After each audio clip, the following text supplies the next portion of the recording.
Hello बच्चों, good evening. Excellent 2.0 में आपका स्वागत है।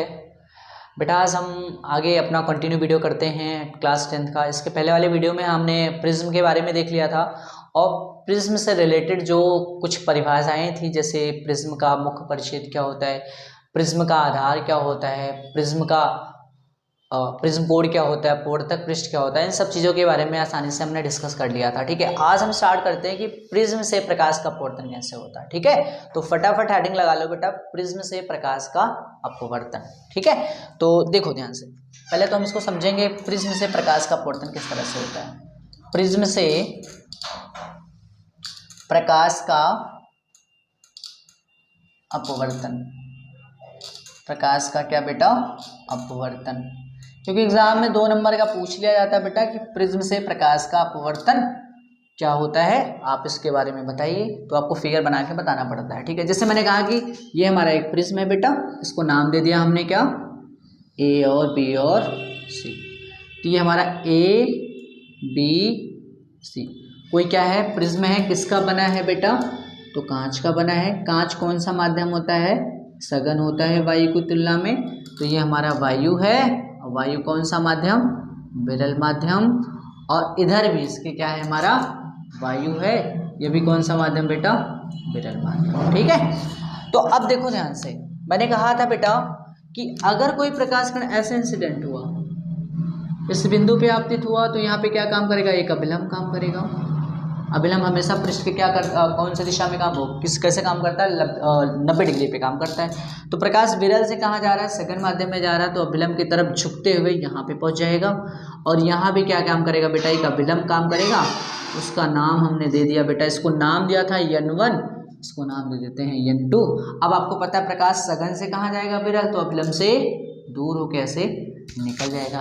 तो अब देखो ध्यान से, अब हम इसको नाम देते हैं क्या, कि इसको नाम देते हैं P, इसको नाम देते हैं जिस बिंदु पे आपतित हुआ Q, इसको नाम देते हैं R, इसको नाम देते हैं S। ठीक है, अब ये है कौन सी किरण बेटा, मैंने कल भी डिस्कस किया था, आपतित किरण है। कौन सी किरण है बेटा, आपतित किरण। ठीक है, और ये कौन सी किरण है बेटा, तो इस किरण का नाम हमने दिया था अपवर्तित किरण। कौन सा किरण, अपवर्तित किरण। और ये कौन सी किरण बेटा, निर्गत किरण, जो प्रिज्म से बाहर निकल रही है। तो निर्गत हो जाना का मतलब होता है निर्गत, बाहर निकल जाना। तो जो प्रिज्म से बाहर किरण निकलती है उस किरण को कहते हैं निर्गत किरण। ठीक है, तो अब देखो यहाँ से, इस बिंदु का नाम क्या होगा, तो इस बिंदु का नाम क्या है बेटा, आपतन बिंदु है। क्या है, आपतन बिंदु। अब ये आपतित किरण, ये अभिलंब, इनके बीच ये जो एंगल बनेगा बेटा, इस एंगल को हम क्या कहेंगे, आपतन कोण। क्योंकि आपको मैंने परिभाषा पढ़ा रखा है कि आपतित किरण और अभिलंब के बीच बने कोण को हम क्या कहते हैं, आपतन कोण कहते हैं। तो इसको हम लिखते किससे हैं, आई से। तो ये आई हो गया, और ये हमारा क्या है बेटा, अभिलंब, और ये निर्गत किरण। तो इनके बीच बने कोण को हम क्या कहेंगे बेटा, इनके बीच बने कोण को हम बोलेंगे एंगल ऑफ इमर्जेंस, मतलब निर्गत कोण। जिस तरह से आपतित किरण और अभिलंब के बीच बने कोण को आपतन कोण कहते हैं, उसी तरह निर्गत किरण और अभिलंब के बीच बने कोण को हम क्या कहेंगे, निर्गत कोण कहेंगे। ठीक है, और ये कह सकते हैं ये अपवर्तित किरण है, ये अभिलंब है, तो इनके बीच जो कोण बनेगा उसको बोलेंगे अपवर्तन कोण। तो पहले पृष्ठ के लिए इसलिए हम क्या नाम देंगे, R1। उसी तरह इस पृष्ठ को हम क्या क्या कह सकते हैं, ये अभिलंब है, ये अपवर्तित किरण है, इसको नाम दे सकते हैं क्या, R2। ठीक है, तो दे सकते हैं नाम, तो नाम हमने दे दिया। इसको यहाँ पे लिख लेंगे कि कौन कौन सा क्या क्या है। ठीक है, तो आपको दिख रहा है कि ABC क्या है, हमारा प्रिज्म है। क्या है, प्रिज्म है। और दूसरा बेटा जो हमारी PQ है, PQ कौन सी किरण है बेटा, आपतित किरण है। कौन सा किरण है, आपतित किरण। अभी लिखने का तरीका भी बता दूंगा।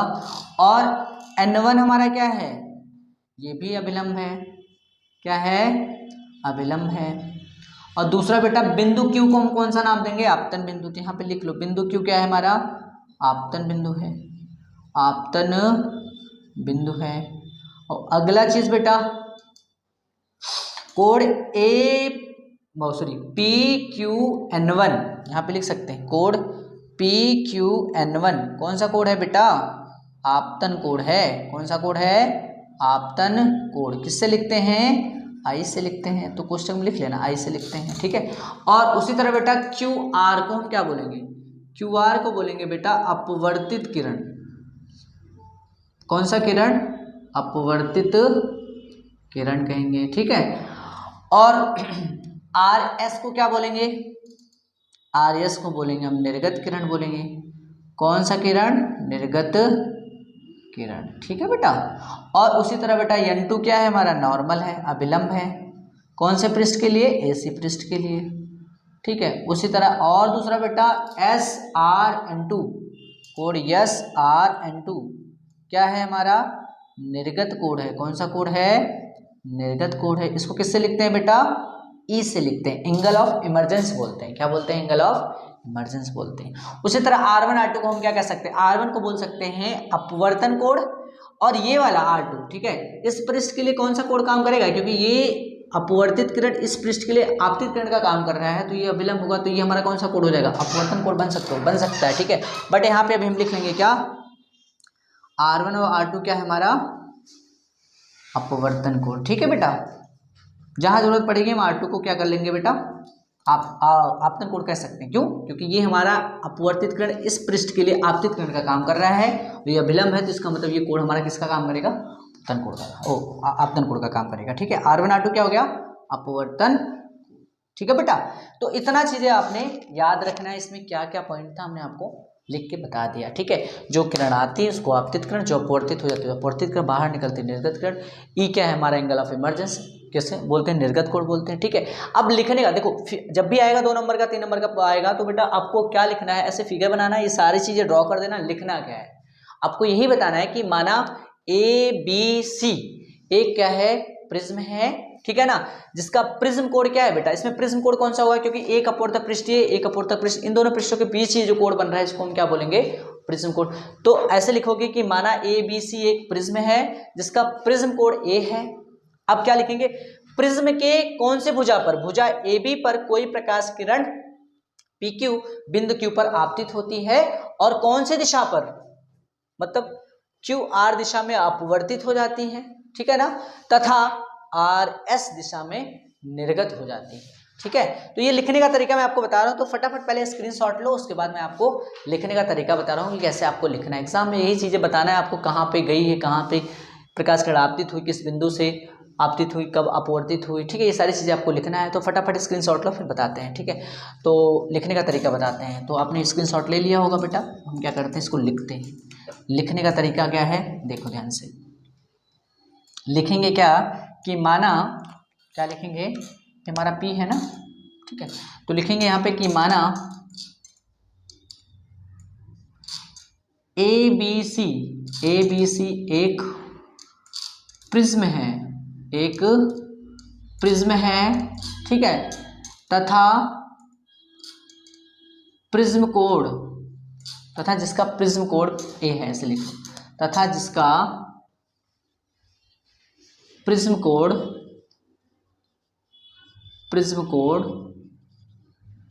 A है, ठीक है, और प्रिज्म के भुजा AB, ये हमारा B था ना, AB पर कोई प्रकाश किरण,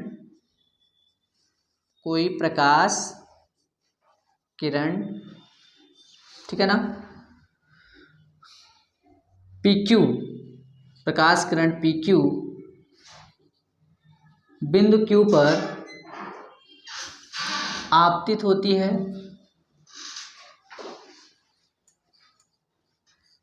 तथा प्रकाश विरल से कहाँ जा रहा है, सघन माध्यम में, तथा विरल से सघन माध्यम में जाने पर, विरल से सघन माध्यम में जाने पर अभिलंब की ओर क्या हो जाती है बेटा, झुक जाती है, अभिलंब की ओर झुक जाती है। और कौन सी दिशा में झुककर निकल जाती है, अपवर्तित हो जाती है, QR दिशा में, और QR दिशा में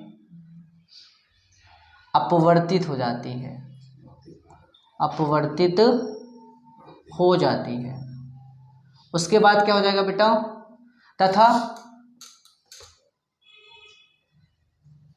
आर एस दिशा में क्या हो जाएगी प्रकाश किरण, फिर तथा आर एस दिशा में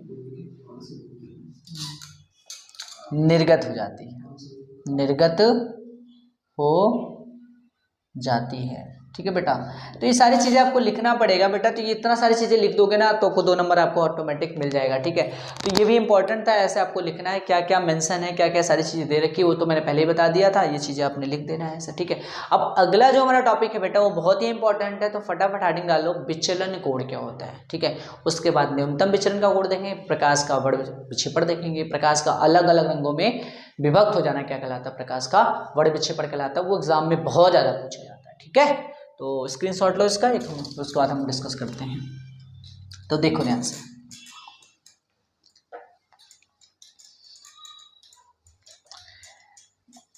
अब इसको हम क्या करते हैं, रब कर दिए हैं बेटा, तो अब हम क्या करते हैं, हेडिंग डालते हैं क्या, विचलन कोण। ठीक है, तो विचलन कोण क्या होता है, डेविएशन एंगल हम बोलते हैं इसको, विचलन कोण। तो विचलन कोण की परिभाषा क्या होगी, पहले लिख लेते हैं, डेविएशन कोण, डेविएशन एंगल बोलते हैं। ठीक है, देखो ये कौन सी किरण है बेटा, ये कौन सी किरण है, हमारा आपतित किरण। तो आपतित किरण को आगे बढ़ाने पर ऐसे, और ये कौन सी किरण थी बेटा, ये वाली निर्गत किरण थी, इसको हमने क्या किया, पीछे बढ़ाया। तो आपतित किरण को आगे बढ़ाने पर, निर्गत किरण को पीछे बढ़ाने पर, ये दोनों जहां पर एक दूसरे को कट करती हैं, यहाँ पर वाह कोण, ठीक है ना, ये जो कोण बनता है बेटा, इसी कोण को हम क्या कहते हैं, विचलन कोण कहते हैं। क्या मैंने बताया कि आपतित किरण को आगे बढ़ाने पर, निर्गत किरण को पीछे बढ़ाने पर, जहां पर एक दूसरे को ये क्या करती हैं, कट करती हैं, तो ये जो एंगल बनता है, ये वाला एंगल, यही एंगल क्या कहलाता है, हमारा विचलन कोण। या आप ऐसे भी परिभाषा बता सकते हो कि आपतित किरण की दिशा तथा निर्गत किरण की दिशा के बीच बने कोण को हम क्या कहते हैं, विचलन कोण कहते हैं। ठीक है, तो परिभाषा लिख सकते हैं क्या, कि आपतित किरण की दिशा तथा निर्गत किरण की दिशा, निर्गत किरण की दिशा के बीच बने कोण को क्या कहते हैं बेटा, विचलन कोण कहते हैं, विचलन कोण कहते हैं। किससे डिनोट करते हैं बेटा, तो डेल से। तो लिखेंगे इसे डेल से प्रदर्शित किया जाता है, इसे डेल से, इसको डेल पढ़ते हैं, डेल से प्रदर्शित किया जाता है। तो विचलन कोण का ये सूत्र होता है बेटा, शायद ये आपके एग्जाम में नहीं आएगा क्योंकि दिया भी नहीं है, ये इंटर में पहुंचोगे तब आपको पता चलेगा। तो विचलन कोण को हम डेल से लिखते हैं, तो डेल बराबर होता है हमारा म्यू माइनस 1 इंटू ए। तो ये सूत्र होता है, जहां हमारा डेल क्या है, विचलन कोण है, और म्यू क्या है, पदार्थ का अपवर्तनांक कह सकते हैं, म्यू क्या है हमारा अपवर्तनांक। ये चीज़ें हमने पढ़ रखा है अगले पिछले वाले चैप्टर में। और ए क्या मैंने बताया था, ए क्या होता है हमारा, प्रिज्म का कोण होता है, प्रिज्म कोण होता है। ठीक है, तो ये फार्मूला वैसे दे नहीं रखा है, लेकिन आप अगर नोट करना चाहो तो नोट कर सकते हो। ठीक है, तो अगला हम जो टॉपिक देखने वाले हैं बेटा, इसके बाद देखेंगे न्यूनतम विचलन का कोण। परिभाषा क्या होती है न्यूनतम विचलन का कोण, वो हम क्या करेंगे, अगले वीडियो में डिस्कस करेंगे। तो अभी के लिए बस इतना आप नोट करो, अगले वीडियो में हम न्यूनतम विचलन का कोण देखेंगे, उसके बाद प्रकाश का वर्ग विक्षेपण देखेंगे कि क्या होता है। तो आज के लिए बस इतना ही करते हैं, मिलते हैं नेक्स्ट वीडियो में। और बेटा अगर आप हमारे चैनल पर नए हैं तो लाइक करें, सब्सक्राइब करें और बेल आइकन का बटन जरूर प्रेस कर लें, ताकि कोई भी वीडियो अपलोड हो किसी भी सब्जेक्ट का, उसका नोटिफिकेशन आपको मिल जाए। धन्यवाद, नमस्ते।